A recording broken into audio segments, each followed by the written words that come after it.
profesional tanto a nivel nacional como internacional. Como se ve en la pantalla, es doctor ingeniero de minas y catedrático emérito por la Universidad Politécnica de Madrid. Es además doctor honoris causa por la Universidad de Lisboa y por la Universidad Nacional de Ingeniería de Lima. Es fundador y presidente honorario de la Asociación Internacional del Agua en la Minería. Fundador, presidente vitalicio de la Asociación Iberoamericana de Enseñanza Superior de Minería y presidente de la Fundación IMEDEA Agua y miembro de su consejo científico, entre otras actividades y organización. Rafael Fernández Rubio ha recibido numerosos premios y reconocimientos a su trayectoria. Entre otros, fue nombrado Hidrogeólogo del Milenio concedido por la Asociación Internacional de Hidrogeólogos. Es premio a la trayectoria profesional en hidrogeología y sus aplicaciones concedido por el Grupo Español de la Asociación Internacional de Hidrogeólogos y es miembro de honor de la Asociación Nacional de Ingeniería de Minas. Y con lo que respecta a nuestro entorno valenciano, pero de proyección internacional, y como ha señalado Araceli Cubels, es premio Rey Jaime I a la protección del medio ambiente y los premios Rey Jaime I pasan a formar parte del Alto Consejo Consultivo en Investigación, Desarrollo e Innovación de la Presidencia de la Generalitat Valenciana.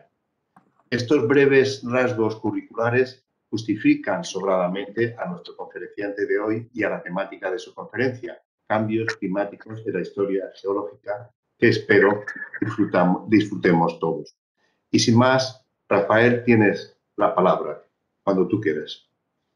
Muchas gracias, José Luis, por tus palabras. Muchas gracias, Araceli, también por la organización. Indudablemente es un placer estar hoy en estas conferencias de la Ciutat de les Arts y las Ciencias, en las cuales voy a hablar de un tema en el que lo conozco porque me ha gustado muchas veces analizar a lo largo de mi vida profesional temas relacionados con el cambio climático. Y por mi formación he querido brujulear, entrar en qué ha ocurrido a lo largo de la historia geológica. En general, miramos el cambio climático de cara al futuro, pero también tenemos que verlo de cara a esa historia. Y se presentan ahí realmente una serie de interrogantes cuando queremos mirar, cuando queremos echar la vista atrás. La primera duda que nos surgiría es ¿cuándo empieza la historia geológica de la Tierra? La Tierra es muy vieja, pero no estuvo siempre. Hay un momento que debió de ser el momento inicial, el momento cero, y ahí surge realmente interrogantes. ¿Y quién podría contestarnos estos interrogantes? ¿A quién podríamos acudir? ¿A quién he querido yo también un poco acudir a buscar esas soluciones al dilema de cuándo empieza la historia geológica de la Tierra? Por no remontarnos muy antiguo, podríamos decir que un posible interlocutor podría ser Nicolás Copérnico, porque él indudablemente estudió el universo, buscó aquellas relaciones de si la Tierra se movía alrededor del Sol, que era lo que él defendía, o frente a la corriente de opinión de que era el Sol el que se movía alrededor de la Tierra, pero posiblemente no nos podría en aquel momento responder a qué era, cuáles fueron los inicios del universo. Con Einstein no cabe duda que en sus trabajos de una profundidad científica extraordinaria sí que hay en la búsqueda de secretos que guarda toda esa historia de la Tierra, esa historia lejana, y es posible que él tuviera respuestas que pudiéramos darnos. Stephen Hawking, él es también una persona que en el estudio, sobre todo de los agujeros negros, ha tomado un enorme prestigio y podría también buscar la solución. Y el año pasado se entregaba los premios Nobel, el premio Nobel de Física, a un grupo de 3 astrofísicos dedicados también a ese mundo de las galaxias, a ese mundo de las estrellas.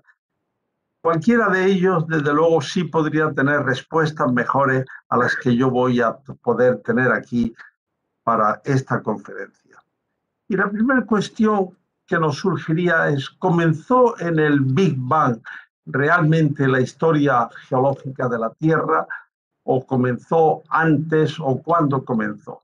Y eso es una duda que realmente yo me encuentro como un niño frente a ella a la hora de querer buscarle soluciones, porque cuando he querido a lo largo de mi vida saber ese comienzo de la historia, realmente he tenido que recorrer el camino atrás, quedándome con más interrogantes de las que tenía al entrar en ello. Y lo que se explica hoy, lo que es la imagen que nos quieren dar de cómo se formó ese universo, parte del tiempo que no era tiempo, del espacio que no era espacio anterior al Big Bang. Entonces, en aquellas condiciones, en aquellas circunstancias que todavía no se había producido, hay una serie de reacciones, una serie de actividades en ese, entre paréntesis o entre comillas, ese mundo que no se pueden explicar con la física de las partículas.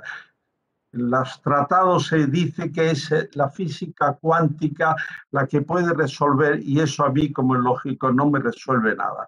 Pero es que además cuando se sigue esa historia se habla de la edad oscura, y si hay una edad oscura, ¿cuál será el resto? Porque para mí el resto ya es oscuro y no sería capaz muchas veces de brujulear dentro de lo que aconteció. Dicen que en tiempos cortísimos, esa formación de galaxia y de estrella, esa expansión acelerada de la energía oscura, que también es otro término que se utiliza al que no sabría darle muchas explicaciones, se desarrolló durante un espacio de tiempo realmente largo.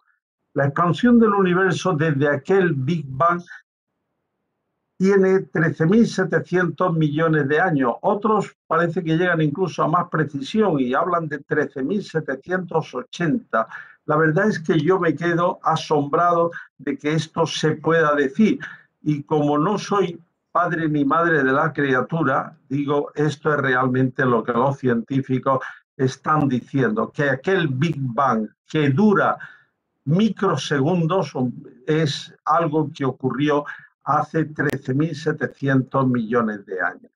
Y esto que estamos queriendo observar, que nos están relatando esos científicos, esos astrónomos, esos físicos, nos puede llegar a una serie de percepciones. Algunas podrían ser las que pongo aquí: sorpresa, perplejidad, fascinación, estupefacción, incredibilidad, asombro, pero realmente a mí no me resuelven cómo se formó, cómo se pasó del Big Bang a lo que es la situación actual de la Tierra. Sí podemos entender que esa expansión cósmica de aquella materia que no tenía espacio ni tenía tiempo, según se lee en la literatura, en la bibliografía, se expandió a una velocidad enorme para que a continuación aquella materia que ya tenía espacio, que ya tenía tiempo, pudiera someterse, estuviera sujeta a la ley de la física de las partículas. Ya no era la física cuántica, sino la física de las partículas. Y en aquel espacio sideral en el cual se encontraba toda aquella materia, donde se encontraban todos esos minerales primordiales o primigenios de toda constitución después de los minerales, se fueron uniendo por efecto de la gravedad. Hay una especie de coagulación de ellos y se forman a partir de ellos los meteoritos, se forman las estrellas, las constelaciones, las galaxias, y nos encontramos en un mundo que sigue formándose, pero del cual ya somos parte y en el cual realmente tenemos que jugar, estamos jugando un papel importante. Y es realmente asombroso que todo ese universo se formara en menos de 10.000 años. 10.000 años para mí de oscuridad, para los científicos posiblemente no lo era. Ya teníamos un sol en nuestra galaxia más próxima, planetas que giraban alrededor de satélites que giraban alrededor de esos planetas, y en todo ese universo que aparentemente hay un gran orden, también vamos a ver después que hay un cierto desorden que hace, por lo menos en el momento actual, a la inteligencia humana difícil poderse organizar. Es decir, en menos de esos 10.000 años la Tierra ya tiene forma ya de un planeta, gira alrededor del Sol y va a comenzar, tal vez en ese momento que la Tierra ya es un planeta, es cuando podríamos decir que se inicia la historia de la geología de la Tierra, de ese planeta en el cual nos ha tocado vivir. Los primeros años, y son muchos años, porque esa materia sólida parece que tiene del orden de 4.600 millones de años, son muchos años, pero dentro de esa materia y con el transcurso del tiempo, hace aproximadamente 4.000 millones de años, tenemos rocas que han podido ser datadas mediante los isótopos radioactivos, dijéramos, las rocas más antiguas que se conocen, que están datadas, que no son indudablemente las más antiguas que existen en el planeta Tierra, tenía esa antigüedad de 4.000 millones de años. Y desde el punto de vista de la vida en ese planeta, las células fósiles más antiguas, ya esas tienen 3.000 millones de años, que realmente es un poco para asombrarse. Y se forman las células, entre otras cosas, porque nuestro planeta tiene una característica diferencial, y es que además de la Tierra, tiene agua. Sabemos que muchas veces se dice, yo creo que con razón, que debería ser planeta agua más que planeta tierra, porque en la superficie hay más espacio cubierto por el agua que por la tierra. Y las primeras células ya con núcleo han llevado a una evolución hace 2.000 millones de años, parece, es decir, se tardan 1.000 millones de años en pasar de las células más antiguas que se conocen, que se han podido encontrar en esa roca, a unas células que ya tienen núcleo y que realmente van a ser un poco el comienzo ya de una vida mucho más intensa en la faz de la Tierra. Y en esta imagen del Geological Survey de Estados Unidos, lo que se reproduce precisamente es esa historia a partir de aquellos tiempos iniciales de nebulosas en las que se ha ido formando esa primera materia, no solamente materia mineral, sino también la materia orgánica. Luego van a entrar ya una serie de periodos geológicos que realmente son los que tienen más historia escrita, porque se ha podido estudiar desde el precámbrico, pasando luego ya a todos los tiempos, a todas las edades del Paleozoico, del Mesozoico, del Terciario, hasta el Cuaternario que tenemos actualmente en el que nosotros estamos. ¿Y cómo se puede estudiar eso? Bueno, las páginas de ese libro son los estratos, esos estratos que están sedimentados a lo largo de toda esa procelosa historia y que son los que nos permiten precisamente detectar una serie de cambios, una serie de peculiaridades, una serie de hallazgos. Esta fotografía de esa maravilla que es en la costa vasca, en la zona de Zumaya, donde realmente los estratos, bien que parecen las hojas de un libro, ahí se puede estudiar, y en muchísimos lugares del mundo se están estudiando desde hace años para descifrar toda esa historia de la Tierra, todos los acontecimientos fundamentales que en ella tuvieron lugar.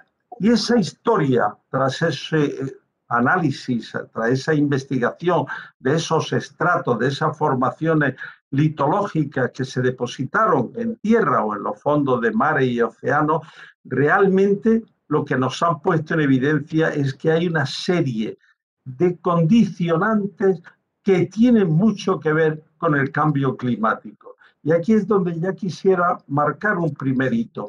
Es decir, cuando nosotros estamos pensando en el cambio climático, parece que estamos pensando en el cambio de los últimos 300 años y en el cambio climático que puede venir. Tenemos que buscar mucho más atrás porque no cabe duda que el hombre puede estar influenciando, el hombre está influenciando en el cambio climático, pero hay una historia que es una historia previa en la cual se escriben muchas páginas de este cambio.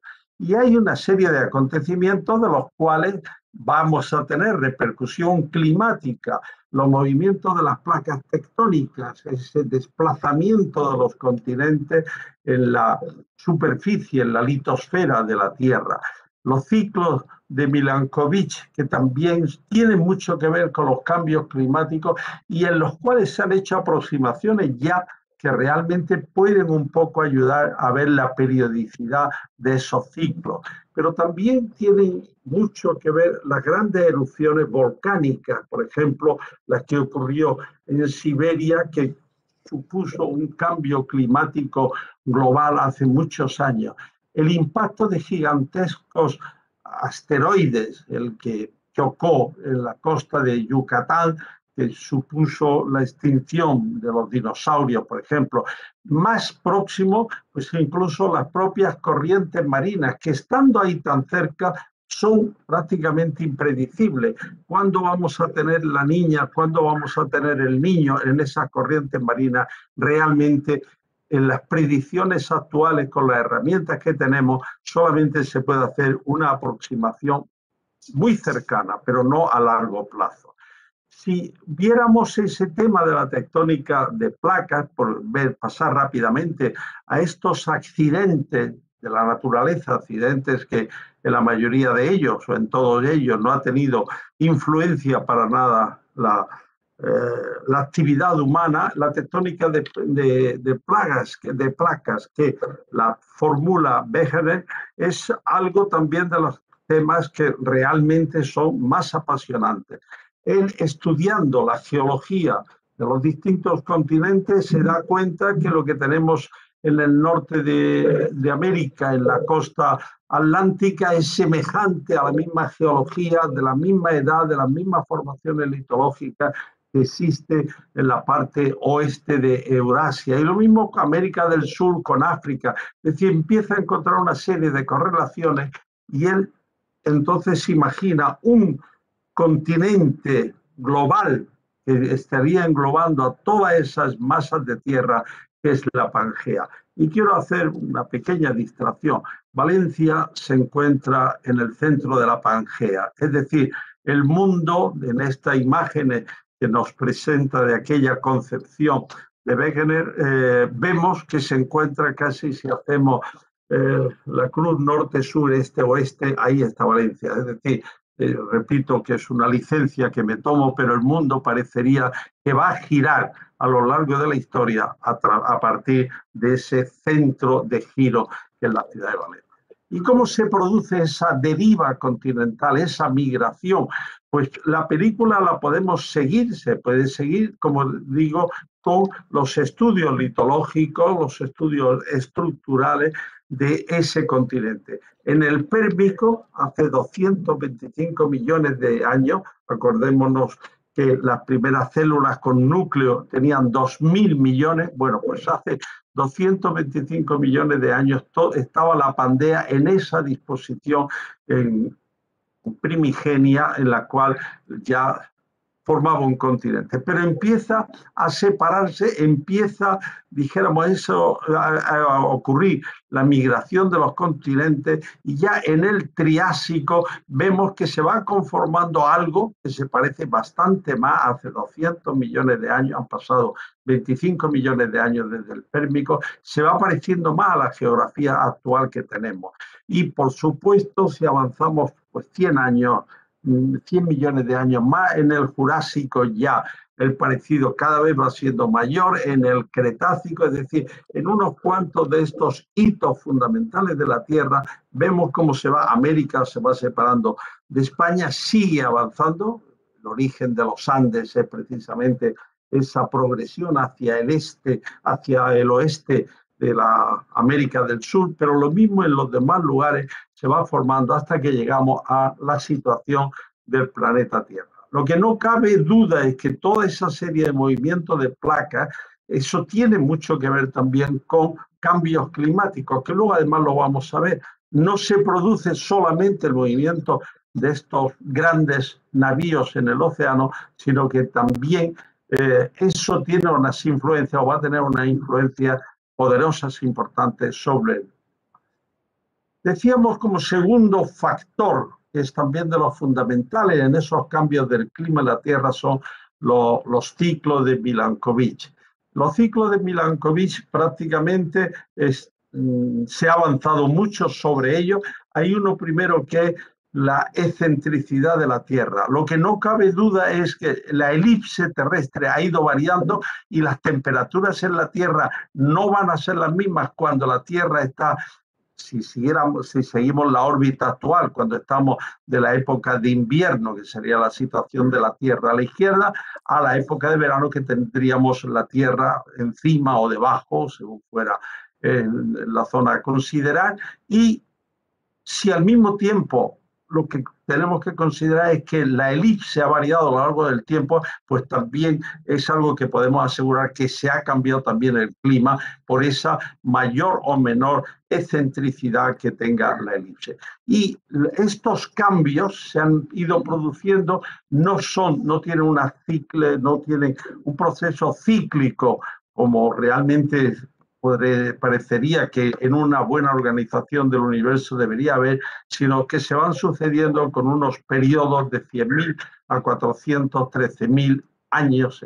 Pero hay otro factor también, que es lo que se llama la precesión. Es decir, la Tierra, al mismo tiempo que tiene esa órbita, gira como una peonza alrededor de un eje, y ese giro de la peonza alrededor del eje hace que igualmente tenga, eso tiene también un proceso, unos ciclos que van de 19.000 a 24.000 años, que cambian incluso el magnetismo terrestre y que tienen también influencia en la insolación que va a recibir el planeta Tierra.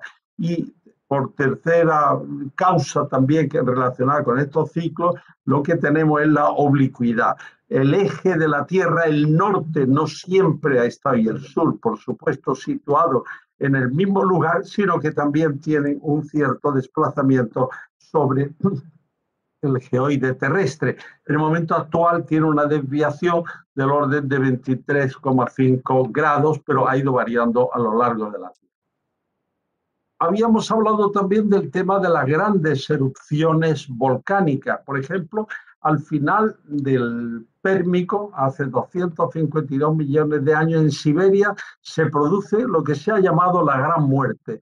Es una serie de volcanes enorme que, a favor de estas fracturas que tiene que ver con ese movimiento de las placas, se abren volcanes. Esos volcanes indudablemente tienen causa sobre el cambio, tienen incidencia sobre el cambio climático, acidifican las aguas de los océanos, hacen que se eleve la temperatura de ellas. Al elevarse la temperatura pierden oxígeno, y todo ello supuso incluso la extinción de muchas especies, que los fósiles son los que nos permiten ver que hay determinados fósiles que llegan hasta un momento en el cual se produce la extinción, a partir del cual ya no los tenemos.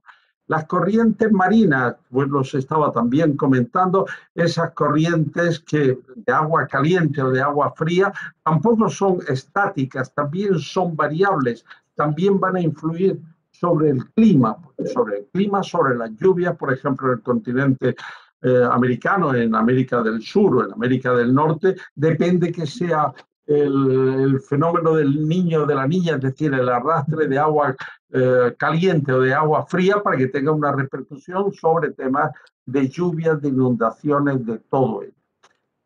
Y ahora analizamos todo ese conjunto de la historia geológica, la época, dijéramos, más antigua, es la que estamos teniendo aquí en este gráfico a la derecha, en la cual tendríamos lo que sería el arqueano, los materiales más antiguos, y luego vamos desarrollándonos hacia la izquierda de esta imagen para llegar a lo que sería ya el cuaternario, en el cual nos ha tocado nos ha tocado vivir. Esta imagen me estoy dando cuenta y pido disculpas que está girada y ahora está bien. Bueno, estaba puesta al revés. Entonces, a la izquierda tenemos los tiempos más antiguos y a la derecha lo más nuevo. La temperatura actual se ha marcado ahí con esa línea y lo que tenemos, los distintos periodos geológicos dentro de esa evolución de la Tierra, y los colores representan las temperaturas de los diferentes periodos. Lo que tenemos aquí son 5 grandes ciclos glaciares. En el Proterozoico tenemos 2 ciclos glaciares, ahora después lo veremos un poco con más detalle. En el Paleozoico tenemos otros 2 más, en el Mesozoico no hubo glaciación, y en el Cenozoico, dijéramos en el periodo que nos está tocando vivir, ya en los últimos tiempos es cuando tenemos las glaciaciones y el hombre. Esto en escala horizontal no corresponde a escala, es decir, lo que tenemos a la izquierda, si se fijan, son periodos de tiempo mucho mayores, casi una escala logarítmica, aunque sería con sentido invertido. Tendríamos los periodos más largos serían los de la izquierda y los más cortos los de la derecha. Pero vamos a pasar un poco revista a este proceso. En lo más antiguo de todo, en lo que estamos diciendo en el Arqueano y el Proterozoico, lo que va desde aquellos 4.600 millones de años que se le atribuye a la Tierra hasta los 570 millones de años que tenemos al final del Proterozoico, en ese intervalo de tiempo que coge tanto Arqueano hasta los 2.500 millones como Proterozoico, se produce lo que se ha llamado la primera gran glaciación. Esa glaciación, la temperatura que tenemos ahí es la temperatura de 0 grados, y la temperatura media, la línea en negro, marca que la Tierra estuvo sometida durante un periodo muy largo a temperaturas por debajo de 0 grados. Y luego, posteriormente, tenemos también lo que se ha llamado la glacialización global, que esa ocurre ya en tiempos más recientes. Si nos vamos al Paleozoico, nos ocurre exactamente igual. Nos desplazamos en la historia desde la izquierda hasta la derecha. El Paleozoico comienza hace 570 millones de años y termina hace 245 millones de años. Y en esa historia nos encontramos también con 2 glaciaciones. Una glaciación que es la que estamos viendo marcada a la izquierda, y otra a la derecha. Esa la vamos a ver ahora después también con un cierto detalle. En la evolución global de lo que ha acontecido con la temperatura a lo largo de toda la Tierra, de toda la historia de la Tierra, a la izquierda tendríamos esos tiempos antiguos, hemos dicho, desde el Argónquico hasta el Proterozoico, en los cuales hay variaciones de temperatura muy grandes. Llama la atención que si nos vamos completamente a la derecha de la figura, lo que tenemos es el momento actual. Entonces, las variaciones que allí ocurrieron fueron muchísimo mayores. Vamos ahora un poquito a ver cada una de estas fases, realmente ver un poco sobre ellas, cómo se producen esas glaciaciones. Y podríamos decir que la misma historia la podríamos hacer no solamente con la glacialización, sino también con las épocas de calor extremo, de temperaturas muy altas. Y todo lo que conlleva realmente esos cambios son una serie de extinciones de las especies. Este gráfico hay que mirarlo para seguir el mismo orden que estamos viendo los anteriores, desde la derecha a la izquierda. Lo más antiguo aquí lo tendríamos a la derecha, sería el Cámbrico, y lo más moderno, el Neógeno, estaría a nuestra izquierda. Lo que estamos viendo dentro de él son dijéramos, la intensidad de la extinción de las especies. Y con extinciones que llegan al 40%, por ejemplo, incluso más, al 50% de las especies vivientes que en un momento geológico, dijéramos, se extingue. Esto quiere decir que hay unos verdaderos cataclismos que se deben a esos procesos que hemos dicho, o bien a los temas de los terremotos, a los temas de los impactos de los meteoritos, o a los temas también de la deriva continental, del vulcanismo. Se van produciendo mueren una serie de especies y nacen otras. En total, dentro de esas especies podríamos decir que hay unas 12 extinciones importantes dentro de todo ello. Las corrientes, no sé por qué, algo se ha pasado aquí mal. Pido disculpas porque no sé por qué se ha montado, pero llegamos rápidamente por donde íbamos. Bien. Teníamos aquí en lo anterior, donde teníamos todo el tema de las corrientes marinas, y si hiciéramos un resumen, unas notas de prensa de lo que ocurrió en cada uno de esos momentos, nos podemos encontrar con que, por ejemplo, en el Ordovícico, estamos situados en el Paleozoico, es donde tiene lugar una gran glaciación que se llevó por delante, se afectó a la mayor parte de los invertebrados marinos. Si seguimos un poco adelante y nos vamos entonces ya a ver en el Devónico, esa glaciación no solamente a los marinos, sino también a gran número de especies de peces o murieron, no solamente los invertebrados, sino ya vertebrados desaparecen en ese Devónico. Si nos vamos al Pérmico, lo que ocurrió en el impacto que causó esa extinción y esa modificación térmica parece que es erupciones volcánicas, pero también impacto de meteoritos, y perecieron el 90% de las especies marinas y terrestres existentes en ese momento. Lo que pasa es que a continuación vienen otros periodos, serían los periodos interglaciales, en los cuales lo que ocurre es lo contrario, se aumenta. En el Triásico hay una extinción del 75% de los invertebrados marinos y algunos grupos de reptiles, pero sin embargo eso da lugar a que después, cuando llega el interglacial, empiece a existir todos los dinosaurios. Lo que he comentado antes de ese impacto de un enorme asteroide que está localizado en el lugar que impacta en la costa del Yucatán, que produjo al mismo tiempo pues, una nube de cenizas que en los estratos del mundo entero, cuando llegamos a ese punto, aparecen las mismas cenizas, es decir, debió de estar cubierta la Tierra por ceniza, y se produce entonces esa extinción de los dinosaurios, aunque no solamente de los dinosaurios. Yo diría, por ejemplo, este fósil que tengo aquí es un fósil de Valencia, de la zona del río Cabriel, es un amonites, que son también de los que se extinguieron, o fósiles también que se extinguieron en esa época, como este pez fósil que también se extingue en esa gran el choque del asteroide contra el planeta Tierra que produce todo eso.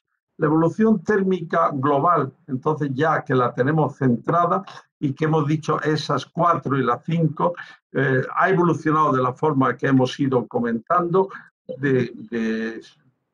Ha habido un problema que no sé cuál es, pero veo que se han duplicado, pero bueno. La secuencia se ha podido realmente rehacer muy bien, porque también inclusive el contenido atmosférico se puede detectar en la roca, y por supuesto mucho más reciente en el hielo. Hay los sondeos que se han realizado especialmente en la Antártica, nos han dado un registro no de tantos años, pero sí de una serie de años. Si nos fijamos en lo que ha pasado ya en los últimos años, en el Cuaternario fundamentalmente, tenemos aquí a la derecha la serie de glaciaciones que han ocurrido a lo largo del Cuaternario. Esas glaciaciones, que las tenemos ahí prácticamente detrás de la puerta, son las que vivieron nuestros antepasados, desde los neandertales hasta otros humanoides que estaban dentro de la Tierra, y que supusieron que la Tierra tenía una temperatura por debajo de 0 grados, que son las que aquí en la línea negra estamos viendo. Y eso realmente no es una historia antigua, sino que es una historia muy reciente.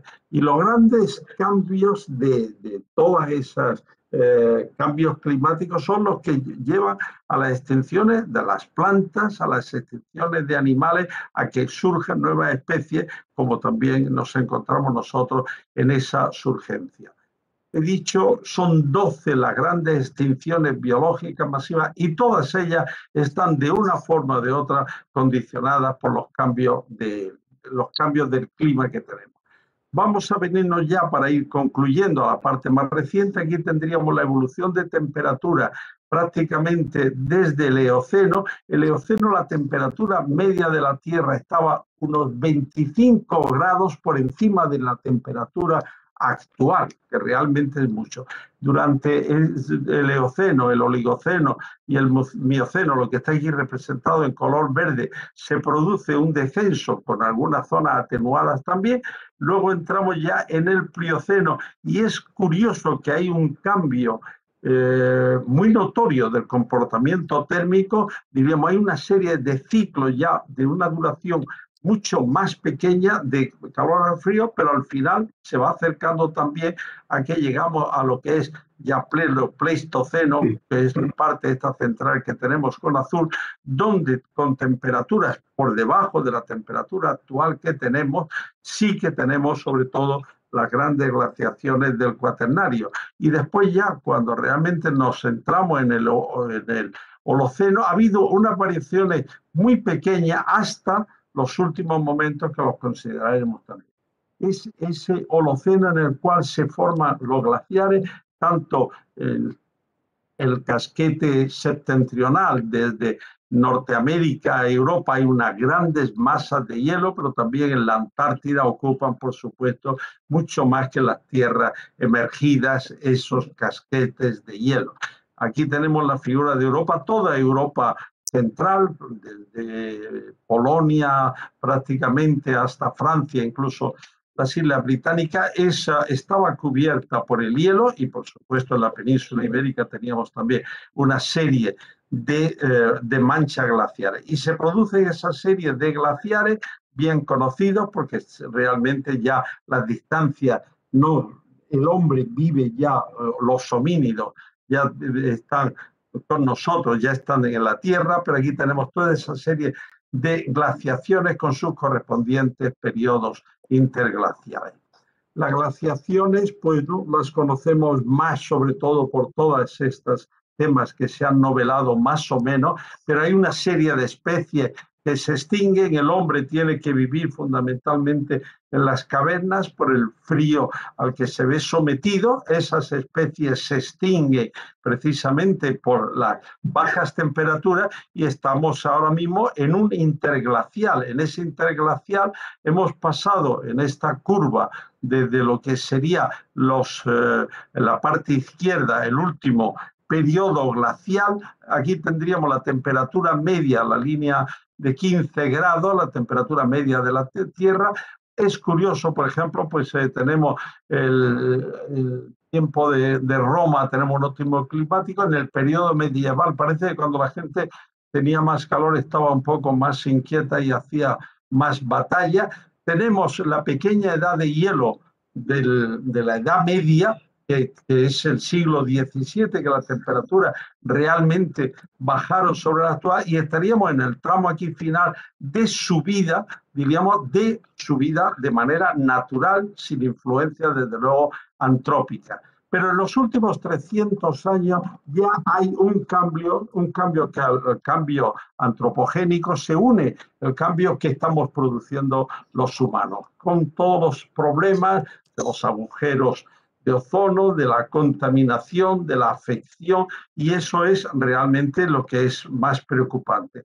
Aquí recogiendo no una historia tan larga, sino apenas estamos aquí recogiendo desde 1980 hasta el 2020, se ve cómo había habido una serie de fluctuaciones de temperatura, pero a partir de un momento, 1950 más o menos, esto parece que se dispara y va aumentando el aumento de temperatura con las fluctuaciones normales anuales. Y ahí es donde realmente podemos estar preocupados, porque podría ser, aunque el modelo que se parecería más era el del Eoceno, pero que el hombre está teniendo algo que ver, bastante que ver con ello.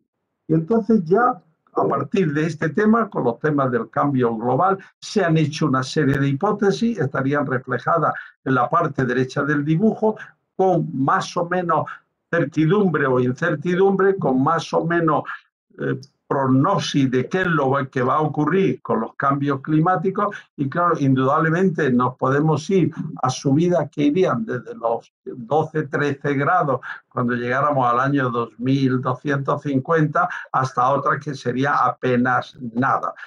Aquí es donde realmente nosotros nos encontramos. Todo lo que aquí en este momento se está haciendo tiene que ser hipótesis, pero es muy importante que lo tengamos en cuenta. Y esto es lo que quería hoy pues traer aquí un poco a consideración, no para dar solución a nada, sino tal vez también para que pensemos, reflexionemos, por una parte, que la historia climática es de ayer, es de hoy y va a ser de siempre, esa evolución, que tenemos que ser responsables en lo que hagamos, porque parece que estamos cambiando el orden del juego y no vayamos nosotros a ser nuestros propios verdugos. Muchas gracias. Muchas gracias, Rafael, por una presentación muy amena, muy informativa, muy bien ilustrada y desde luego que plantea grandes interrogantes. Y es una gran ironía el que ahora, en el siglo XXI, todavía desconozcamos tanto del funcionamiento de nuestro propio planeta. Bueno, yo creo que a la audiencia quizás tu conferencia le haya despertado preguntas, interrogantes, y ahora es el momento, porque quieran, el formular sus preguntas a través del chat o directamente. Entonces queda abierto el turno de preguntas, la discusión sobre algunos aspectos del contenido de tu charla. Vamos a ver si alguien se anima y si no, yo mismo pues quisiera comentarte que es impresionante estos 4.000 años de historia geológica de la Tierra y la influencia de factores que escapan a nuestra capacidad de control. Pero realmente la situación actual es que por primera vez el ser humano tiene capacidad de influir en el clima, y eso es una enorme responsabilidad. Entonces, cuando vemos que la Tierra ha tenido un clima que siempre ha estado cambiando, la diferencia con la situación actual de este cambio climático antropogénico es que en aquellos tiempos no estábamos, la humanidad no existía. Y entonces los factores que tú has comentado de las teorías de Milankovitch, la deriva de las placas, las erupciones volcánicas, el impacto de asteroides, de meteoritos, etcétera, etcétera. Pero eso no es influencia humana. La situación actual es que somos nosotros los que estamos alterando, estamos haciendo un experimento de consecuencias todavía imprevisibles. Y yo, por otra parte, creo, no sé lo que piensas tú, pero si en el Holoceno hubo esa serie de glaciaciones, pues en principio nos correspondería, después de un periodo corto cálido, el pasar a otra glaciación. No sé qué es lo que piensas tú sobre esto. Bueno, en el tema de las glaciaciones, como es lógico, tenemos la ventaja de que están ahí detrás de la puerta las últimas que ha habido, ¿no? Y hay muchas hipótesis. Por ejemplo, el tema de las manchas solares. ¿Hasta qué punto las manchas solares, que es algo, el Sol también es un astro activo, puede tener influencia? Inclusive, yo he leído algún artículo de la Academia Rusa en las cuales pronostica que vamos, a más largo plazo, vamos a una época glacial. Dijéramos, ellos parece que hacen una correlación entre la aparición de las manchas glaciales y la presencia o el encuentro nuestro con las glaciaciones. Y según esa prognosis que quieren hacer, pues tal vez dentro de 50 años o algo así, hay una indeterminación importante, podríamos entrar en una época glacial, ¿no?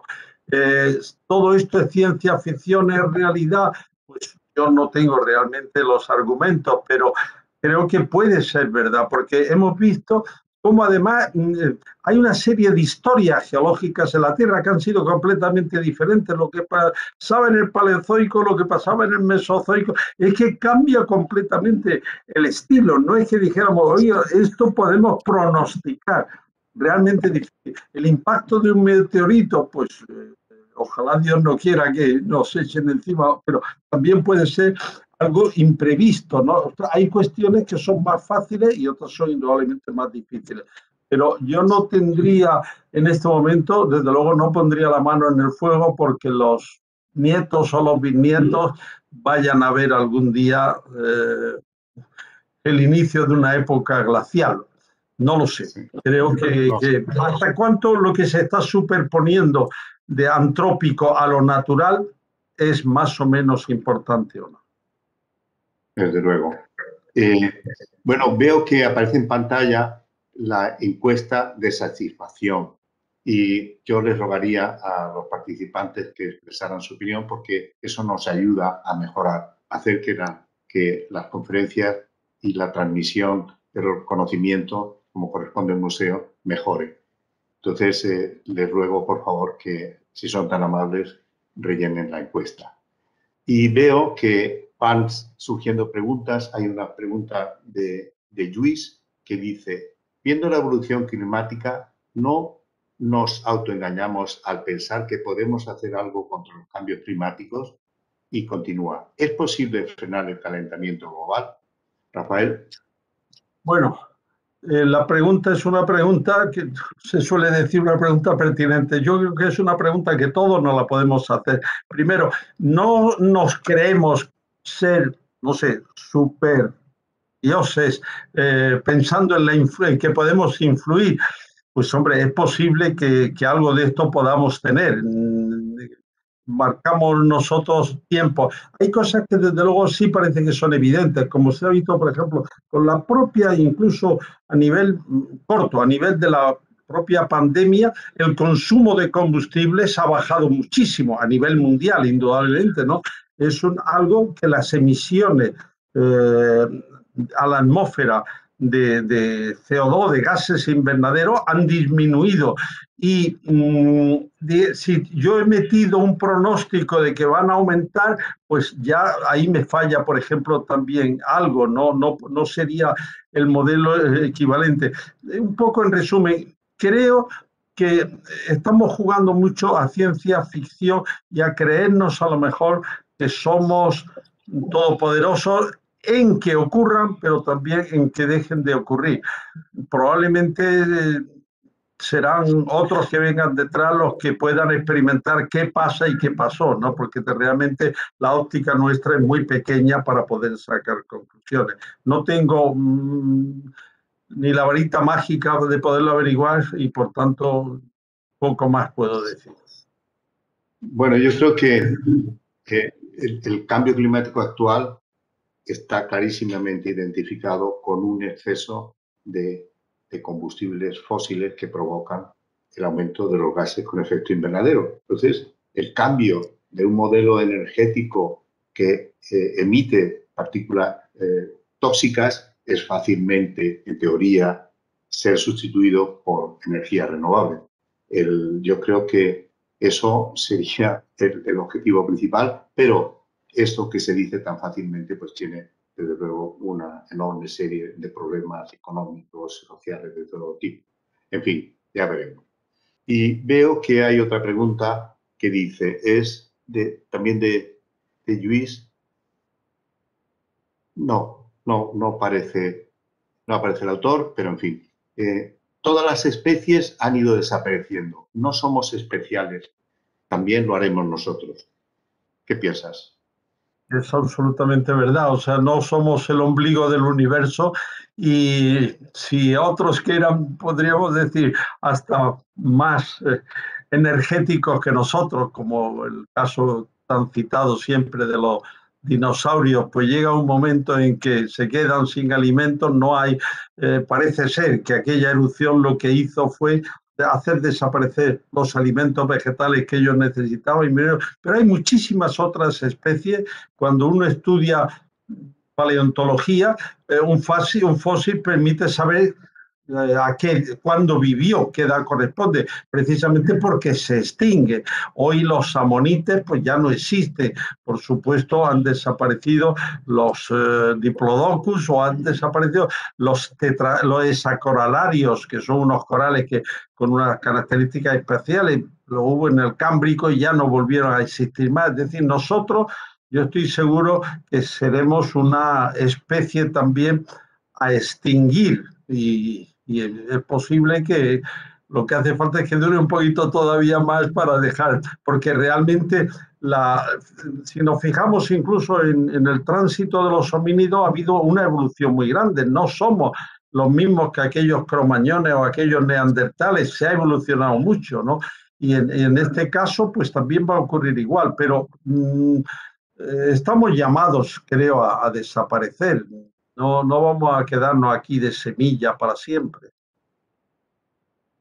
Bueno, dejemos un resquicio de esperanza porque, a diferencia de todas las demás especies, el ser humano desarrolló inteligencia, desarrolló autoconciencia y desarrolló el conocimiento que tú nos has presentado como complejísimo de conocer el mundo que nos rodea. Entonces, habrá que dejar un resquicio de que el ser humano inteligente pues pueda a tiempo darse cuenta del camino que llevamos, que es un camino con un rumbo equivocado totalmente, y que en algún momento cambiemos realmente de nuestra relación con nuestro entorno, con el planeta, y adoptemos posturas más inteligentes de las actuales. En fin, el futuro dirá. Nosotros no lo veremos seguramente. Y no sé si ¿alguien quiere hacer alguna otra pregunta? Disculpadme, sí, tenéis una pregunta de Verónica y Martina que preguntan: ¿qué podemos hacer para aportar nuestro grano de arena en un futuro? Bien, hombre, yo creo que lo que tenemos que hacer, consiguiendo o no consiguiendo el cambio climático, que no se produzca el cambio que no queremos, es hacer las cosas bien hechas. Y eso sí o sí hay que hacerlo. Es decir, no podemos ser contaminantes. El agua es nuestro bien más absolutamente necesario. Uno puede hacer una huelga de hambre y aguantar mucho tiempo. Si hiciera una huelga de bebida, pues la vida la tendría cortísima. Nuestro propio cuerpo es mucho más agua que material sólido. Pero quiero decir, la estamos contaminando, estamos dejando muchas veces una herencia que es complicada. Estamos contaminando los mares, estamos afectando a las zonas verdes del propio planeta. Me decía hace pocos días un colega hondureño, en este caso, que allí si tienes una motosierra pagas un impuesto alto, porque se supone que tienes una motosierra para cortar árboles. Me parece buena idea, ¿no? Es decir, pero era un impuesto equivalente a lo que, según me decía él, a los impuestos que pagas por tener un vehículo. Decía, a ti te necesitas, pero tiene que pagar, con lo cual no es una herramienta a manos de cualquiera.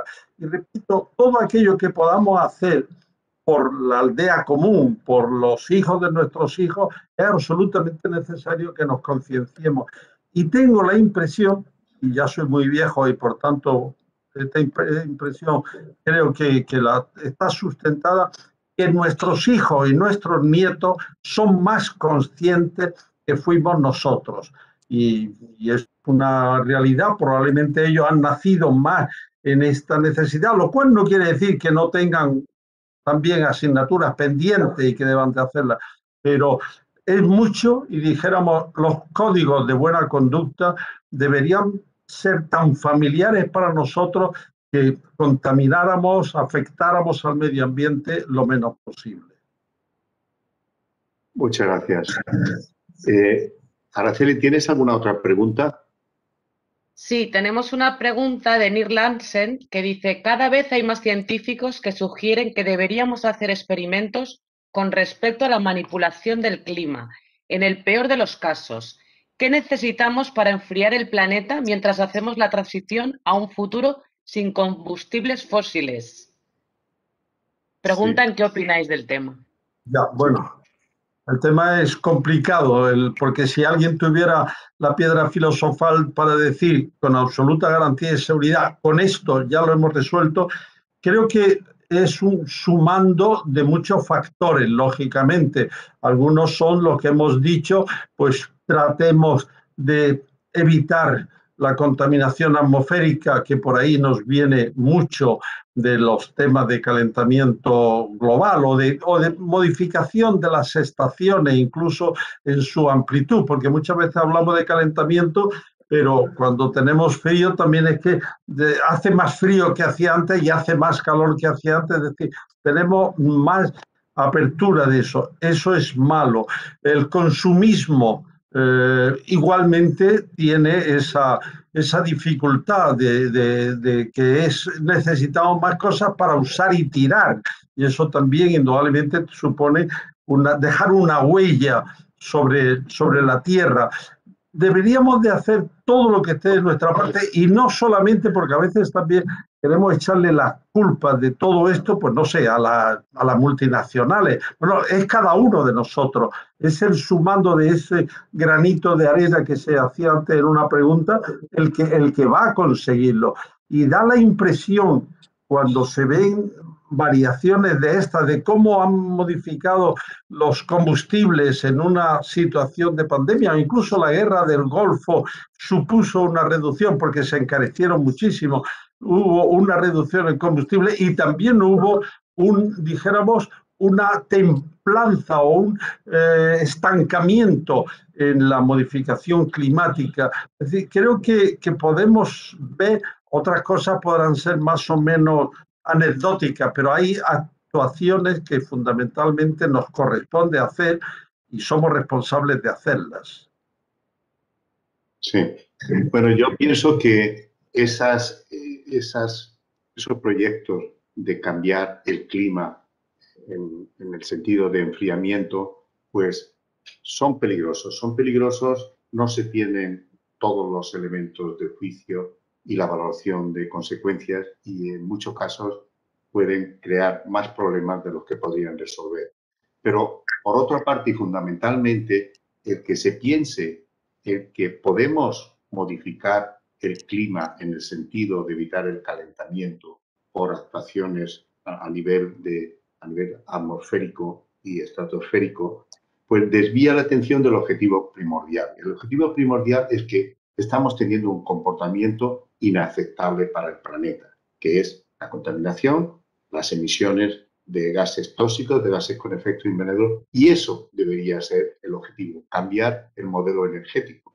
Y tampoco es algo inusual y tampoco es algo extraño, porque el ser humano ha ido cambiando su modelo energético desde el inicio de la humanidad. Primero nos calentábamos con leña, luego con carbón, luego con petróleo, luego con gas, luego con energía eléctrica, y ahora toca cambiar ese modelo a un modelo energético, energías renovables no contaminantes. Y eso nos daría el futuro, un futuro con más esperanza y con mayores posibilidades.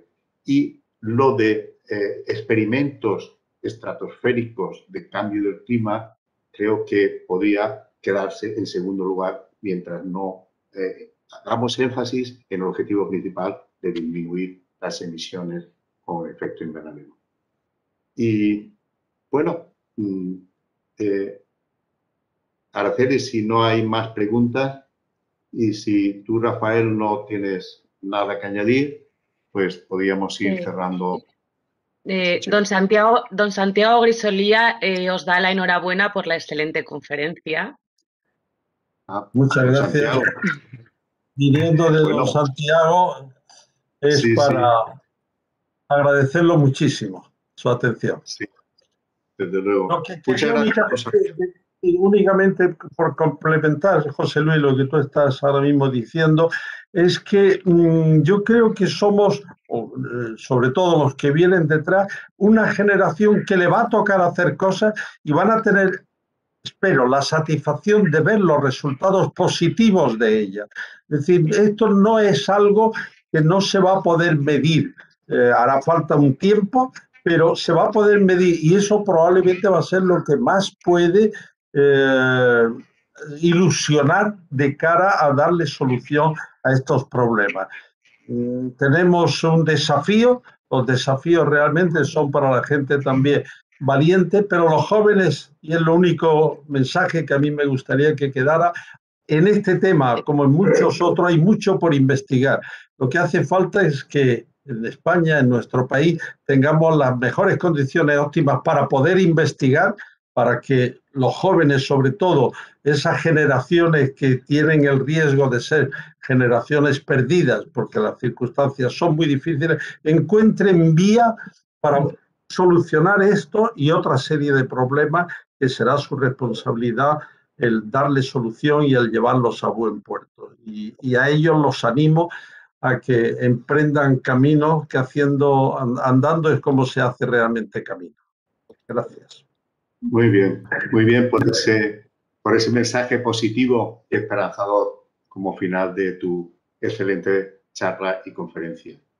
Y bueno, pues también quiero dar las gracias al Departamento de Difusión del Museo de la Ciencia Príncipe Felipe, sobre todo a Araceli Cubel y su equipo por su excelente organización.